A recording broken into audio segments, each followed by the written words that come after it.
See, go on. Hey there, everybody. It's Friday. Yes, You're it in the is. spot to be, that's for sure, right here at Element 115 and Spaced Out Radio. Welcome to the show, Tim James. Hello, Mr. Lee. Yeah. Okay. You know, you weren't here when I got this all going tonight, but No, little did you know that we were playing footsie, you and I. really? We I felt were, my yeah. arches were a little tingly. Well, that's terrific. That's exactly what we want going on here.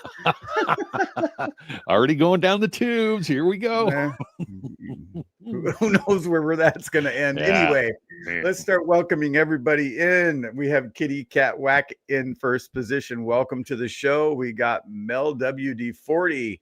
We got Race Fan, of course, Nice. in the house. And we got, Element 115. Well, Who's welcome. that? And Spaced Out Radio is here as well. Okay, so who else do we got? We got Val in the house. Welcome, Val.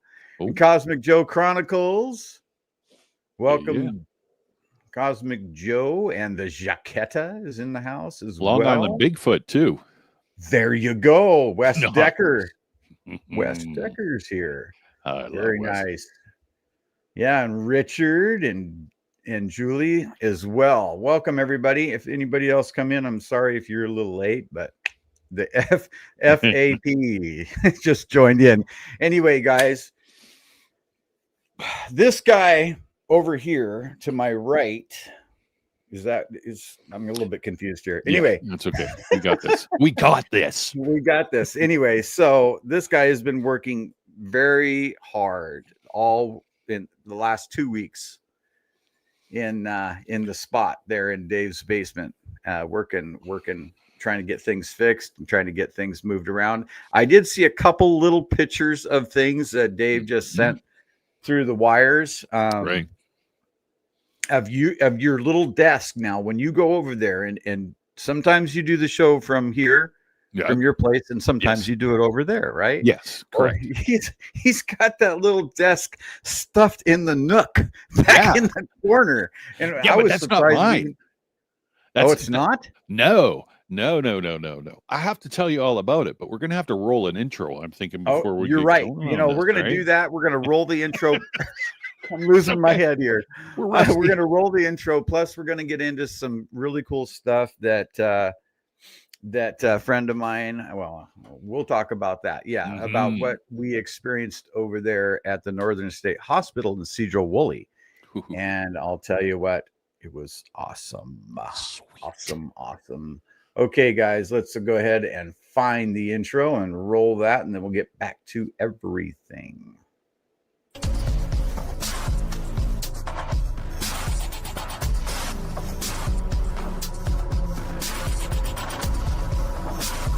Welcome to the dimension of the unknown, where the imagination reigns supreme, crafting worlds and realities that defy the limitations of our mortal coil. Beyond the veil of reality, there exists a realm that defies the boundaries of human perception. Certain places beckon with an otherworldly allure, stirring the senses and whispering secrets of a dimension that lies just beyond the threshold of our mundane existence. The air is alive with an electric anticipation, as if the next step might unravel the very fabric of reality, plunging us into an abyss from which there is no return. This realm is a boundless expanse, as infinite as the cosmos and as timeless as the ages. It inhabits the twilight zones of existence, where the glow of knowledge and the shadows of ignorance entwine like lovers in a cosmic dance. Here, the rational and the mystical converge, suspended between the depths of human terror and the pinnacle of our understanding. Welcome to Element 115.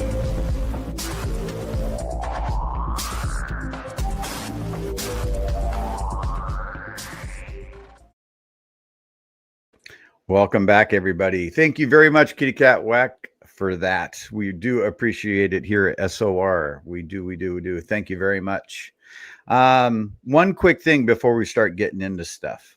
Okay. I would say a month, maybe like a month and a half ago, I reached out to somebody about coming on the show, and we got to talking. She didn't want to come on the show by herself. She wanted to bring her friends on. Well, we just kept talking, and one thing led to another. And I am in a very wonderful relationship right now Nice. with Tammy, who just happens to be an investigator, a paranormal investigator. It must be meant. It's meant to be, dude. It is. Oh, you know what? When she gets out salmon and I get out salmon, and we don't even talk about what we're going to be cooking for dinner, and we do the same stuff. I mean, that's just crazy. Yeah, that's awesome. There's a lot of that. But anyway, I want to get into some things here. Okay. I want you to tell us what's going on over at Dave's place, because he has got, I have had the privilege of walking into his room and going, oh my gosh. His studio, I'm telling you what, it is so cramped and just, yeah, I don't know how he's going to do whatever he's going to do in there. Oh. But I want you to give us some inside scoop about what is happening currently. Well, first of all, it's good to be back behind the microphone, because it seems like I've been away for, I don't know, 10 years or something. It seems like forever. So nice to be back. Nice to be on with you. Nice to see everybody again. And you know, it's like, kind of feel like I'm back in my groove a little bit. So, with the new reno. So the first week, I got to give it to Dave, man. Like, we know him obviously personally, and I know him pretty well.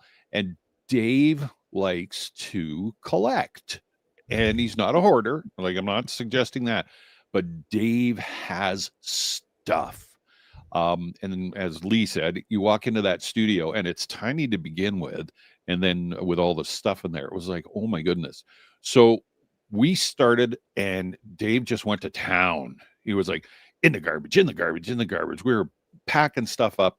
And I think, well, in the year or so that I've been in there, I've never seen the place. It's dusted. Everything's clean. Everything's sparkling. Cords are organized. Cables are organized. It just looks really professional. It looks really good. And it's doesn't look kind of doesn't look shambly. So what we've done is we went in and we've cleaned that all out. And we were just about ready. We were like, all right, we got a couple days and we're done.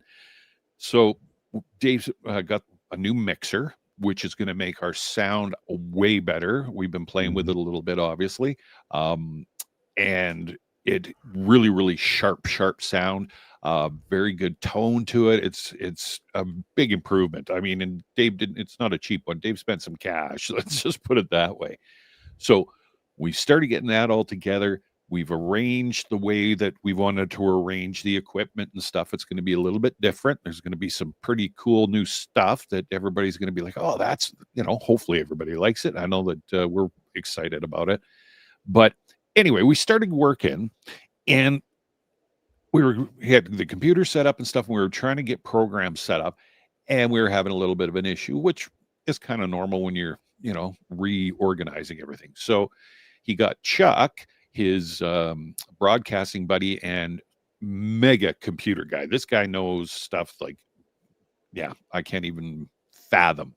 Mm-hmm. So we got in there. Dave started working. We were sitting in the studio, and it was like, hey, how come this isn't happening? And how come I can't get this driver to work? And how come these ones won't update? Well, Chuck got into it and found out that Dave's computer, which is probably worth about $3,000, outdated and can't update to any of the drivers for the equipment that he's got. So he had to go down on last weekend into down and onto the coast and buy himself a new computer, which was another hit, you know.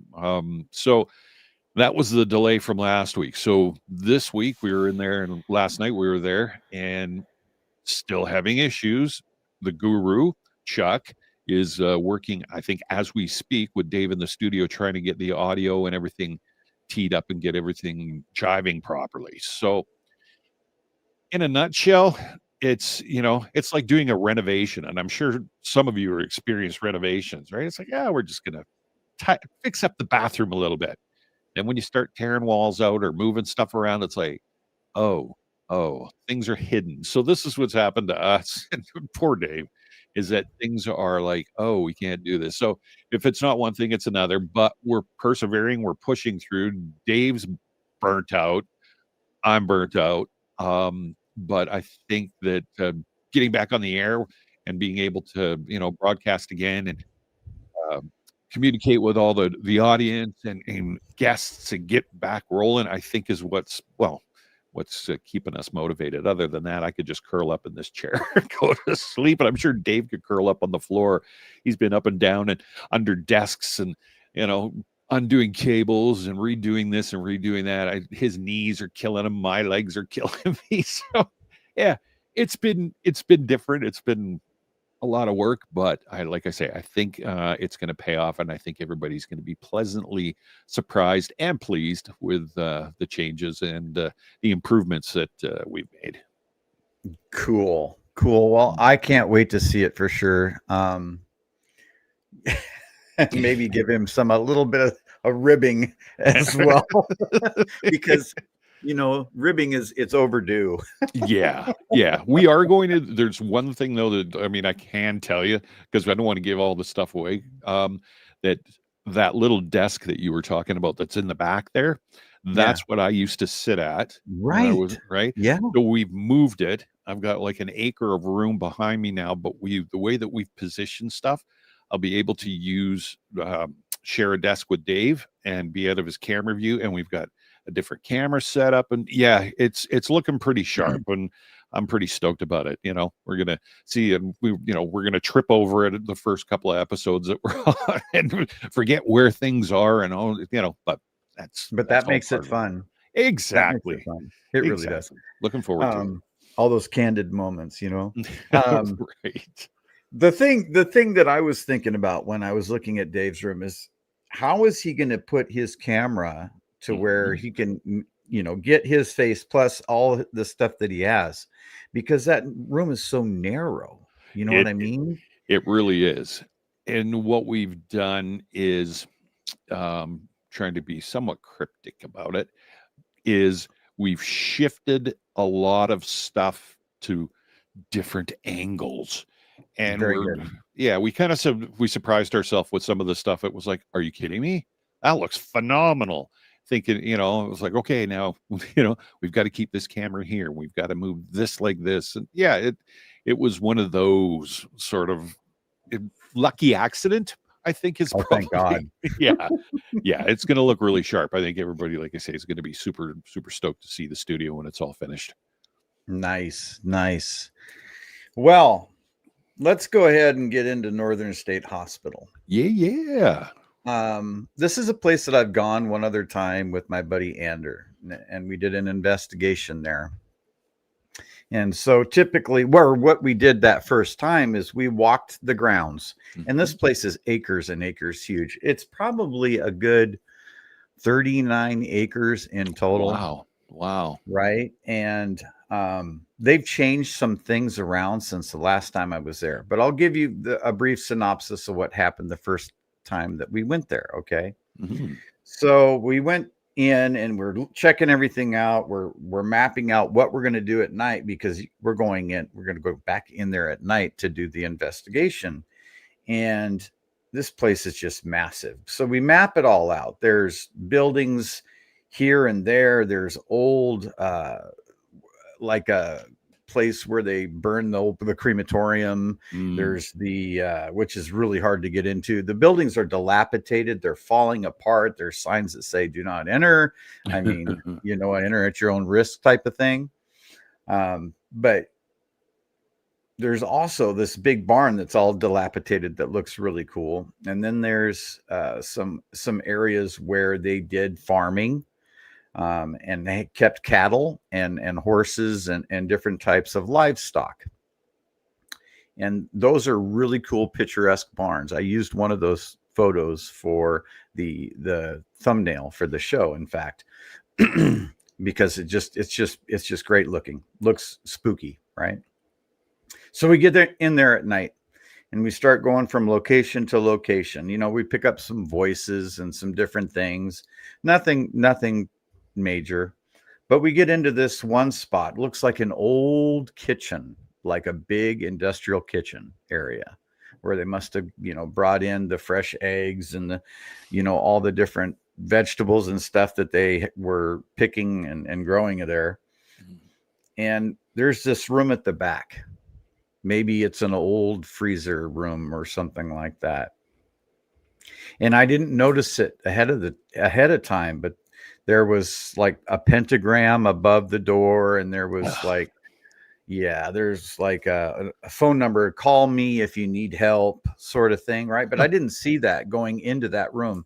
As soon as I stepped my foot through that threshold of that room, I felt like I was being attacked by something. It was like this black mass of spider webs just clung on to me. And it made it hard for me to move. It made me feel really dizzy. I was disoriented. And, you know, I have never felt like that before. And I was even, you know, in my mind when we were up there with you guys up in Canada. That's right, eh? Hey, you know, I was worried about the same thing happening when we went up on that, you know, inside the barn on that walkway. Oh, yeah. You know, I was thinking, well, man, I don't want this to happen again. And I was very, you know, freaked out about it because it stuck on me. And I said, okay, you know, when this happened, I was like, okay, Andrew, we need to get back to the truck. I need to get out of here for a minute, right? And collect myself. And so, you know, going back to the truck and then doing Archangel Michael's prayer, and then it seemed to just fall away. And so I was good. And the rest of the night we investigated. We went to the cemetery that's on the property. There's one single headstone in that cemetery. The rest are just like these plots, and they get overgrown with grass, and you can tell that they go in there and mow it and try to clean it up a little bit, and it's okay. But we caught lots of moving orbs in the cemetery when we were there. And so okay, now fast forward a couple years later, Tammy's like, hey, I want to go do a, you know, investigation. I'm like, well, I know a place, you know, not that I really want to go into that room again, but yeah, I know a place where there's stuff going on. Sure. No problem. Northern State Hospital. Let's go. So we get there, and the first thing we notice is now at Northern State Hospital, they've got these gates that close at night. They don't want you in there at night. You can't get in there. It's not as easy to get in, say. Right. So we're like, okay. And not only that, they have like somebody living on site in a trailer, and they've got one of these buggies that they can zoom up and down the roads with around there, you know, if they want to at night. And a dog, by the way, you know. Oh, great. Yeah. And I'm like, oh crap, you know, what are we going to do about this? How are we going to do an investigation if they're patrolling and doing all that sort of thing? But so we went around, and I showed her, you know, the place pretty much. And then we went and had dinner and went up to Baker Lake, and then we came back at night. And so we parked across the street up the road, you know, probably a little bit. And we crossed over the road. Of course, we're trying not to get seen by traffic because you're not supposed to be in there now. You know what I mean? And so that made it kind of exciting. So we get across the road, and we kind of stop for a minute there and duck between the trees. We're using the shadows so the headlights of the cars don't see us. You know, we're sneaking through. Right on. And so we get on this gravel path, and we're walking on this gravel path because the place we're trying to get to is at the very far end of the campus, right? Right. Okay. And we're walking on the gravel. I'm thinking to myself, wait a minute, that dog's going to hear us walking on the gravel. More than Crunch, likely. crunch, crunch, crunch. So we keep walking, we're walking, and we get into the grass, and so we're trying to follow the grass. Of course, we're not using headlamps at the time because we're trying to be incognito, and we're tripping and stumbling in the holes in the grass and getting our foot caught up and stuff like Trying that. not to laugh at the same time. Oh yeah, we're having a good old time. That's awesome. Sneaking around in there. So we get back to where they plant all these trees. It's like they must have planted saplings or something in rows, right? And it starts to feel weird. And the energy was like very, I don't know how to explain it. Very ethereal, very not human. The energy wasn't human. It was more something from the forest. Okay. Very like I don't even know. I don't even know what the word is, but it just felt that way. It didn't feel like it was bad or it was good. Just very. Anyway, so we went through there, and it's very dark, and we're going along, and then we have to climb up this steep hill. Yeah, she says fairy like, and that's kind of like the fae. That's that's the term I'm looking for, is the fae. Yeah, so it was definitely like that. And we're walking along and get up to the top of this hill, and we see something in the bushes. We're not having our headlamps on. We turn them off, off and on, just so that we can see. And we see something in the bushes, and we're like, what the heck is this thing? It looked like two eyes, two marbles, but we don't have our headlamps on. So these eyes are not being illuminated by our headlamps. And it's not like the moon is really out. There's clouds, right? Oh, yeah. And I jump back as soon as I see him. Like, what the heck is that?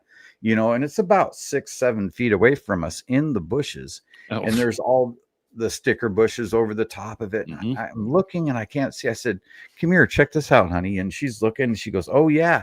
And you can start to see like maybe the eyelids are blinking over the eyeballs. Oh, wow. And we're like, what in the heck is this? So I turn on my headlamp to try to see what it is in there. And this thing is about, I don't know, maybe 2 foot off the ground, just sitting in there, relaxed as heck, even though we're right there trying to move the brush aside just a little bit so that we can get a look, but we can't see it with our headlamps. Turn the headlamp back off, and there the eyes are again. Oh, dude. And I'm like, this is something I've never experienced. I have never seen self-illuminating eyes looking back at me from anywhere without having a light on them. Like I've seen deer, the eyes shine from deer and elk and that sort of stuff when they're off in the brush. That's noticeable. Right. Their eyes reflect the light, but this was self-illuminating, and the color here, if I can explain it to you, maybe I can, was a little bit like this color here, this wheel, right? Oh, it just changed color from green, but it was a greenish color. Okay, right. These eyes were a greenish, maybe like that little the light that you got off to your side behind you. I think it's an alien head back there. Yeah, this one. Yeah. So that was the color of it. Of really? These eyes, but they weren't that intense. Okay. See, and that's go ahead. Okay. So that's interesting, because I have on many occasions, not personally myself, but on some of the YouTube channels and stuff and the investigation shows and what have you. I've seen that, and it seems to be a phenomenon that occurs kind of often. And while you were telling me, I was thinking, okay, now I'm trying to dig in, and I'm trying to figure out what it was, or what they had figured it out, or the investigators had figured out, and nobody could ever figure it out that I've ever seen. So when you were talking about, it's like, oh, whoa, so you saw one of those self-illuminating eyes, or set of eyes, that I've seen on different shows and stuff. I don't know what that is, and I don't think that I've heard of anybody give a reason or an explanation to what those are. But yeah, you turn the lights on, the eyes disappear. You turn the lights off, they reappear. Super creepy, and it never seemed like they were dangerous. Nobody's ever been attacked by them. Yeah. But, yeah. So sorry to interrupt, but I was just like, wow, that's okay, cool. Cool, Yeah, but I mean, freaky. it gave me pause, obviously, because I've never seen anything like that. And like I said, these eyes were only like 2 foot off the ground, Right. and they were just recessed back in the brambles right there, about 6 feet away from us. It's Right. not like this, they're 8 foot off the ground. They're about this far apart from each other. Really? Yeah. Huh. It's like about that far apart. So a good distance apart. And I'm thinking cat, I'm running Yeah, through sure, of everything. course. Cat, rabbit, trash bandit, Yeah. raccoon, right? Yeah. I'm thinking everything, right? Yeah, But exactly. the lights come on, man, and it's not there. Right. It's not there. So I think back to the fact that those woods just before we came up to the top of the hill was very fey-like. It felt very much. And I'm wondering if it's not some sort of nature spirit or something like that. Something, just that we haven't discovered. Sure. No, and that's definitely plausible. It's interesting because, like I say, I've seen it before, or again, not personally. I've seen shows and stuff with, and I've always thought, okay, hopefully this time somebody's going to come up with an answer. And the answer, I guess, for us is you turn the light on to see what it is. But turning the light on and it's not there until you turn the light off kind of makes it hard to tell, I guess, right? Yeah. And Jaquetta says maybe somebody painted some glow in the dark circles about 2 foot off the ground in various spaces, but you could see where the eyes were blinking. That's and when they would it would be both of them at the same time when they would blink. So like they weren't quick blinks, they were like slow drawn out, like like this, super relaxed, just super relaxed. It didn't have any fear that we were so close to it, even when I'm trying to lean into the bush to see what it is. Now, I'm terrified that I don't want to stick my hand in there. No, of course obviously, not. but yeah, it didn't care that we were there. Not at all. It did not give a darn. That's cool. Yeah. So we continue on the path because we're going to go back to that spot where all hell broke loose for me before. Of course. That's what we do. That's what we do. That's what we do, right? So I brought some equipment with me. I brought some it's like a EMF, an EMF detector. Of course, I have that with me, but I have some other stuff too. And we get back to that location and we're looking around. I'm like, I'm hesitant as heck to go back in there. Now it's nighttime, and she's like, let's go ahead and go in. And before we do, I grab some, where are they? Here, I'll grab one real quick.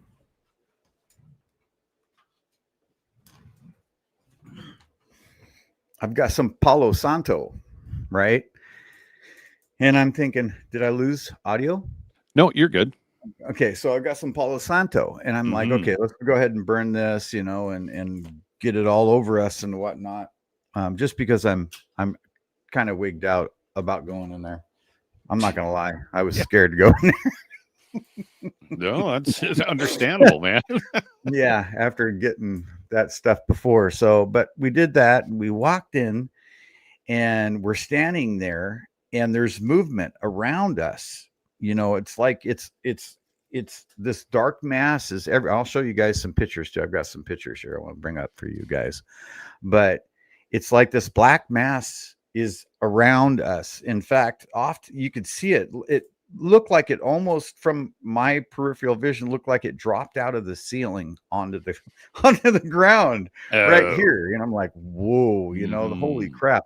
And there's these little pops and these little dinks, and you can hear like something maybe on the roof, like dropping stuff inside this room. Here, let me pull up this picture for everybody to see. This is part of that room.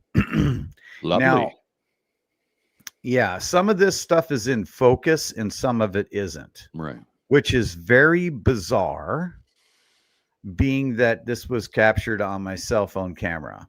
This room is hot. I'm going to tell you right now. I mean, it felt cool inside, but I mean, it's hot with activity. Okay. Mm-hmm. And so the energy in this room distorts, obviously, what the camera is able to capture. Yeah. Yeah. And back here in this corner off to the left here, above this metal frame is where that thing popped out of the ceiling and hit the ground. Oh, geez. And we were looking. Yeah, go ahead. That's your cell phone? Yeah, that's my cell phone. That is strange, because I mean, obviously with a DLSR, sometimes you can get that with your lens. It'll fisheye a bit on you, but that's different. Wow. Yeah, it's a creepy spot. It's very creepy. And then here, let me pull up this other photo here too. This is like looking straight in the doorway to the back of the room, and you can see these two dark eyes here. Oh, perfect. With this other thing right above between its eyes as well. And these sticks have fallen in the back. They almost makes this pattern. Yeah.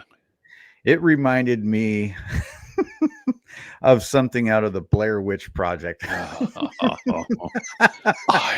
so scared. It's just like, are you kidding me right now? We should go further in. Yeah, we should go. Anyway, so there was all of this going on, and it seemed to all of a sudden kind of vanish away. Whatever this dark energy was kind of seemed to flee. Okay. After it got kind of a sense of us, and I think it's probably because of the Palo Santo and the fact that I was doing Archangel Michael's prayer and all of that. I think I might have kind of scared it out of there. Right. I showed these pictures to a friend psychic that is on not on our show anymore, but she has come on before. And she looked at those pictures and said, yeah, that place is bad. Apparently from her perspective, there was a murder in there. Yeah. And somebody had gotten raped in there. And it's just a bad spot. She said not demon, but very negative, very bad. A wannabe demon. Is what she said. Right. Well, and it's I think par for the course with a lot of obviously mental institutions and old hospitals and prisons and homes, anything. I think, and that I'm just probably stating the obvious, but anything that where people have suffered, people have been in less than ideal situations. Let's just go there. It with institutions like that, it really holds a lot of negative energy. And you're right, like even just when you show, and I hadn't seen these pictures before, and when you showed them to me, you could feel it just looking at the photos, and it's like, yeah, not not a fun place to be. And thank goodness it was in the middle of the day by the looks of it. But Yeah, yeah, those pictures were taken in the middle of the day. yeah, I don't think I'd want to be even sneaking through the fence at night into some of those places, because yeah, it's just they carry so much negative energy, and there's been so much, I guess, negativity that have happened in those places that yeah, it's residual and it hangs, right? And I'm yeah, I didn't like that first picture you showed me. Not cool. Mhm. Not No, cool. this place, this place, as far as I can tell, people go there often enough to do whatever they do there. And I feel that it's a portal, and I feel Mhm. that people keep going back to that location to do whatever they do. Yeah. I don't know what, you know, I don't know what goes on there, but it's not good. No. And that's it too. I mean, for me, I don't quite understand that train of thought to go do something like that, and that's just me. But it's that whole concept of going into a place that holds negative energy to possibly conjure up more negative energy. It just doesn't make sense. I mean, it can't lead to anything good, No, it obviously. can't. And my thought too is, you're in there and you're investigating, but you could bring stuff home if you're not careful, Oh, no right? question. Hmm. And so that's always It's okay. Just bad juju coming through my ceiling. What the heck was that's that? always a bad thing, right? So there you go. If somebody But goes anyway, stupid, just call for help. That's all. so there was more that happened there. So Okay. we're in that room and we hear things behind us,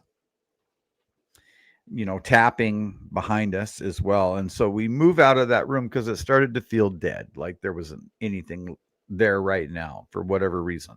So we move out of that room back into the kitchen space, and there's this big clank, like something threw something, like threw a rock or something onto a metal table or something like that.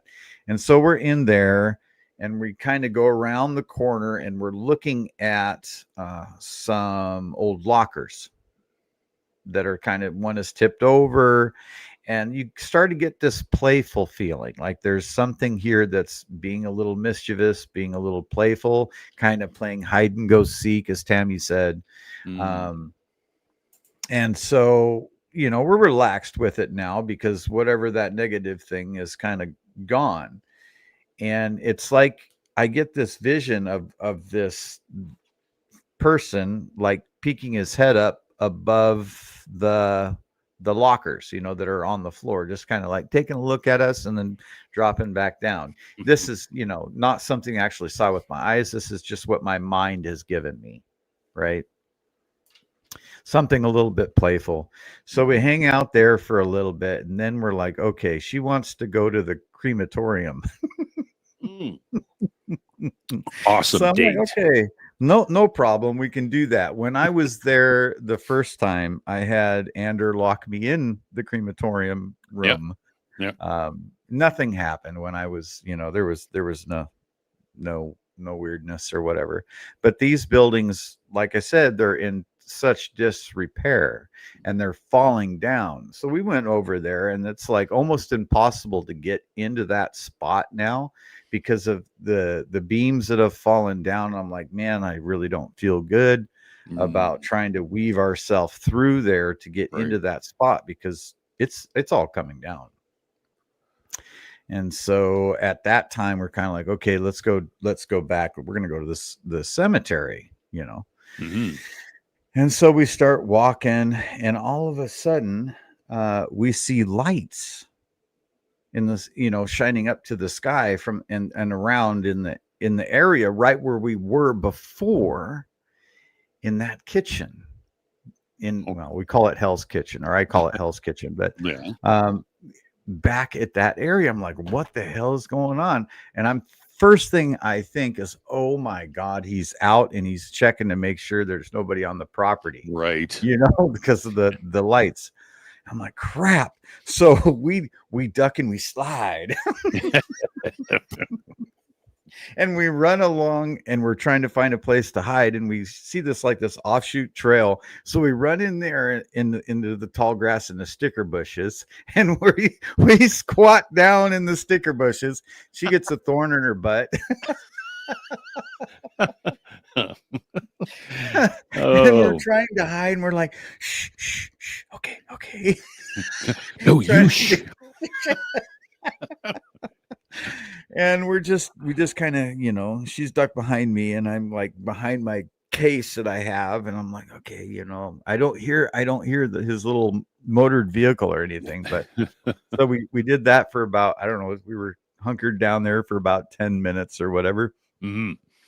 And then we pop up and we look around, and we don't see any lights or any noise. And I'm like, okay, let's start sneaking. We're gonna sneak back around the other way. And so we come out, and then we're heading towards the the cemetery, and we're still trying to there's this huge light. I forgot to tell you guys, there's this huge light over by the cemetery, and it's cascading light all over the place, and we're trying to use the shadows once again to get back over towards the cemetery. It's so we're trying to stay out of it and dodging, jumping behind buildings and trees and stuff on the way over there, and not stepping on the gravel again, and all that. And we get back into the back of the cemetery, and she brought these little cat balls.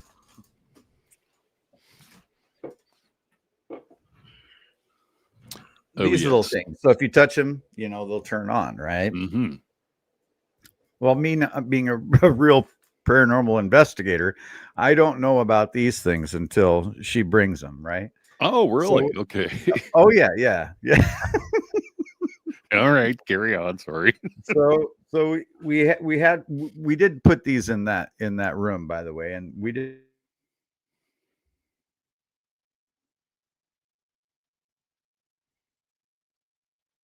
Well, I think we've lost Lee for a second. That's a good story.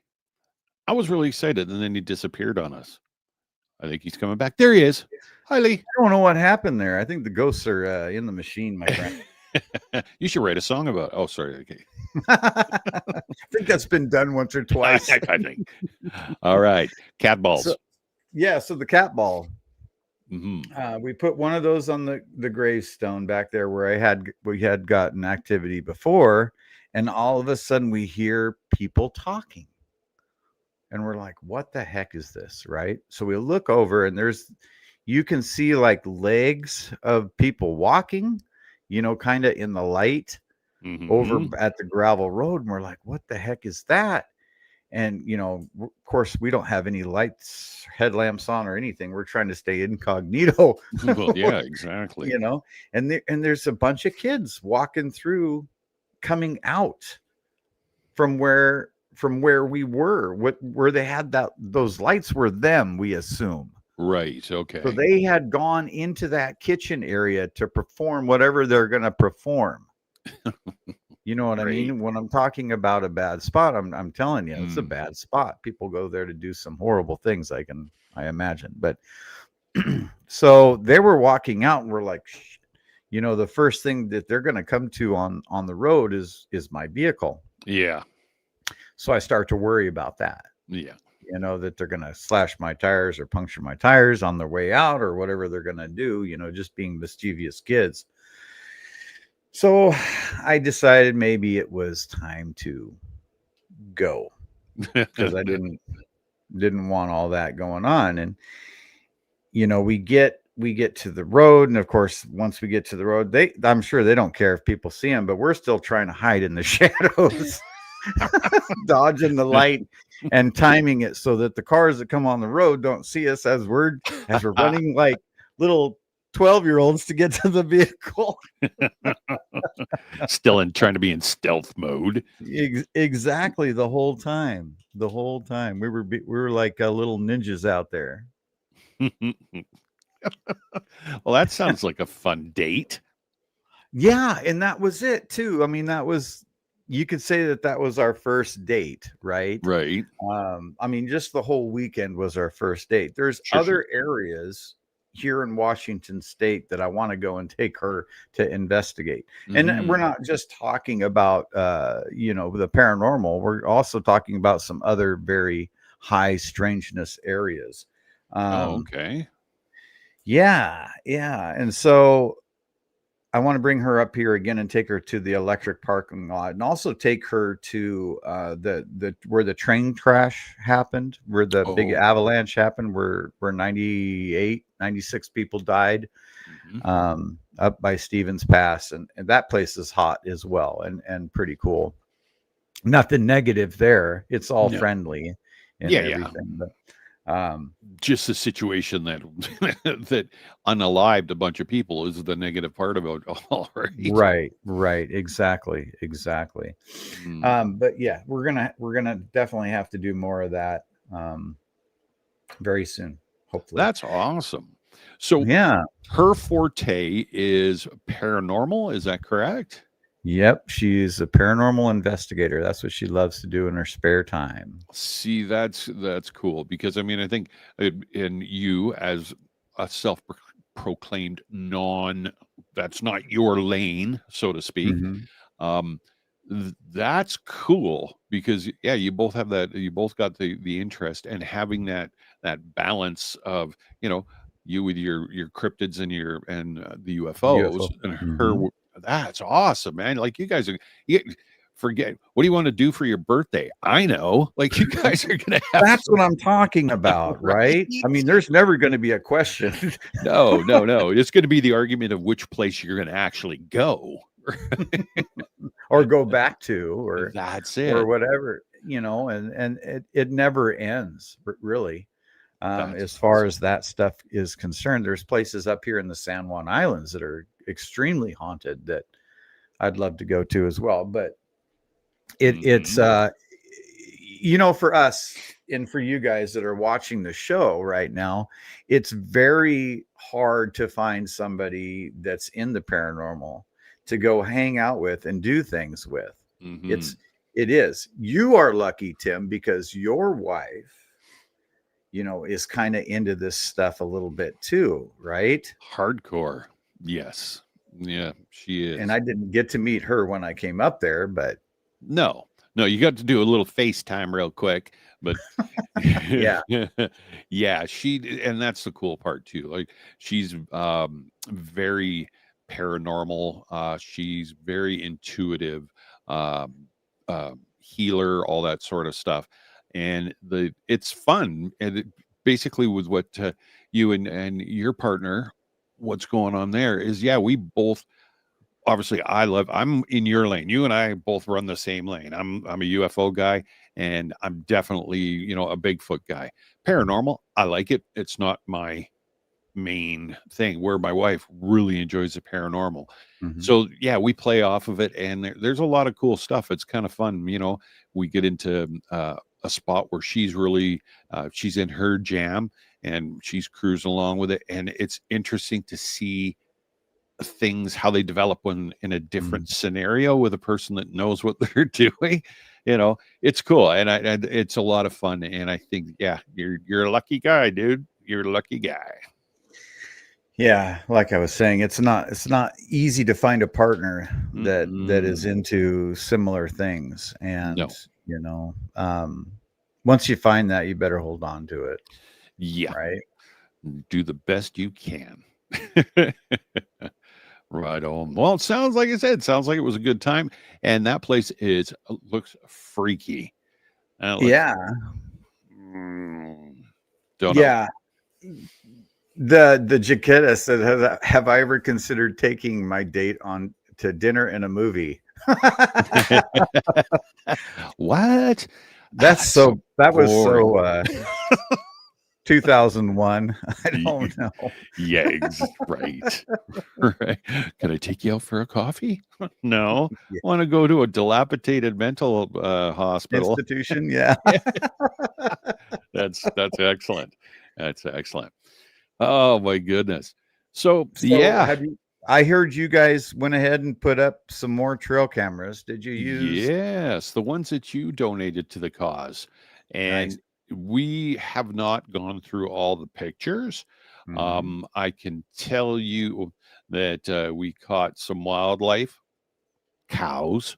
Um, the area up there is all free range, like it's free range cattle all through there. So we did get some cows. We got some people that had come to visit the crash site, Uh-huh. and whatever. But we did have a few anomalies where we placed the camera. One was up in the tree right across from that big Leewood. You know where I'm talking, where that big, huge, the UFO energy is and the alien Oh yes, energy on yes. the basically where you had your vehicle parked.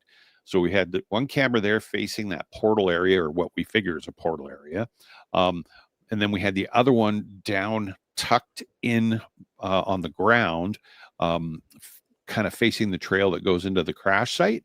And when Dave and I were going through, was the last night before? They've all blended together. What we found is that something got in front of the camera. Don't know what it is because it's too close to tell. It's kind of sitting off to the left-hand side of the frame. Could have been a squirrel. Could have no idea, but something moved the camera at some point, so it was angled. It had turned to a different angle, and yeah, it was like, So, like I said, we haven't gone through all the photos because there's a lot of them. But yeah, that was kind of interesting. Dave and I were like, hang on a second. He's like, no, it's been moved. And we're going back and forth between frames. But yeah, so we're going to load them, download all them, and we're going to get the cameras back up there probably, what's today, Friday? I think we're going up Sunday. We're going to head in there and head in early because, I mean, you get up there now and it's like 8 p.m. and it's Yeah. already getting dark up in there. And we don't Right. get a lot of time. So Right. yeah, we'll see what happens there, but very cool. Very cool. Those are awesome cameras, by the way, Mr. Lee. Thank you very much. You're welcome. You're welcome. Yeah, no, they were good. I appreciate that I had them available to give to you. Yeah, I mean, we can sit here and thank each other all night. No, that's really. Thank you. Thank you. Yeah, Thank you. oh Thank no, you. thank you. No, thank you. No, they work very very well, and I was pleasantly surprised, and yeah, I think you're gonna get a little more inventive with them. That's for sure. That's the key. I even took one of mine and painted berries on the darn thing. Yeah, yeah, for Um, sure. and made it very conspicuous, very Mhm. easy to spot, very, you know what I mean? Just Sure. because a lot of people try to hide these things. Why would you? They can obviously, I think they know that they're there, right? Yeah, I'm pretty sure they do. I would think so because I mean, even animals, bears love the smell of batteries, like There alkaline you go. batteries. Alkaline, right? Yeah, and so if a bear likes the smell of alkaline, I'm sure that any cryptid or spirit that may be wandering around through there, you're right. I don't think you're going to be able to hide it from them. And I think even Robin Haynes had said to Dave and I, she goes, they can see, like especially Sasquatch and Bigfoot, they can see the cameras are there. They know that they're there. It's their environment. They can tell when something's been moved or something's been placed somewhere. But that's what she said. When you walk in there, you've got to let them know that that's what you're doing, and it's not to trick them. And you know, she says because they know that you've put them there. So if you explain why you're putting them there, you probably might be more than likely to maybe get a shot of one or a couple of them, right? So that's the way Yeah. we did it. That's the way we approached it when we put them up. We let up the forest know that they were going there, right? So Yeah, that's a great thing to put out too, is that you're letting the forest know, or you're letting the entities, whatever's out there, mhm. know what you're doing and why you're doing it. Maybe you'll have better luck that way because you're not trying to Yeah, trick them. You're being upfront and open about it. yeah, that's right. And Robin Haynes, if anybody's been watching any of the episodes, which I'm sure a lot of you have, Robin has been a steadfast go-to for phone calls before an investigation into the area and usually coming back out. and she's really given us some good advice. And yeah, Dave and I both listen to her very, very carefully and take her advice and her suggestions seriously. And like she said, we've built trust up there. Even Lon Strickler said that you guys have built a rapport and trust up there, and don't ruin it by going up there and trying to be tricky or sneaky or aggressive or what have you. And I was like, yeah, no, that makes sense. We just stay the course, right? And hopefully that'd be awesome to get something on the trail cam that is explainable but not normal. Right. Yep, that's good information for everybody. And I prescribe to that too. I've never done that on an investigation where I was looking into the paranormal, right? But maybe that's an idea. It's just to put it out there up front and before you go, that hey, I'm coming in and just want to interact with you guys. I don't want any trouble. I don't want nobody, nobody can follow me home. And I mean, those same things, right, that you're talking about, because it seems like our reality is much different than people would see on, it's not what it is on the surface. Right. Take, for instance, when you talk to plants, if you talk to your plant is going to grow healthier. It doesn't have ears to hear you, but it can feel the energy from you, right? And what you're giving off. Yeah. So, definitely. And that's been proven. Like, I think even I think Mythbusters did something, and they did that. They segregated two plants, and one was talked to gently and nicely, and the other one was yelled at and barked at. And completely true. The one that you nurtured and were kind to grew huge, where the other one kind of stunted and didn't do anything. So you're right. It's just the energy that you give to it, and it's cool. That I like that stuff. Yeah, I think we can learn from that for sure on our investigations. Good talk, by the way, at the end of the show. That right there is really nice. I appreciate that. Anyway, guys, so when is Dave coming back on? All right. Well, we are hoping, like I said, we should be back on Monday. We're crossing our fingers. I think Dave's ready to pull his hair out by the roots. And he was worried about that we might have to postpone for another week. I'm hoping not. I even said to him, even if we have to push it an extra day, we'll let everybody know. But we are intent to be back on Monday at 9:00. So unless you hear it different, we will see you Monday at 9 p.m. Pacific. Hey, by the way, we'll have to talk about this after the show, though. Okay. So, yeah, we'll just hold on for a minute. So forget it, you guys. You don't get to know. Blah, blah, blah, blah. Oh, it's meeting stuff. Oh, yes. Hello, Walter. Yep. All right. Thank you guys very much for joining in tonight. Yes. I'm looking to bring somebody to talk about Sasquatch for next week. No way. We need to do that. We need to get back into some squatchiness, some Sasquatchiness. Agreed. For sure. Anyway, guys, you all have a great, safe weekend, and we will see you back here next Friday night. You betcha. Stay safe, everybody. Later.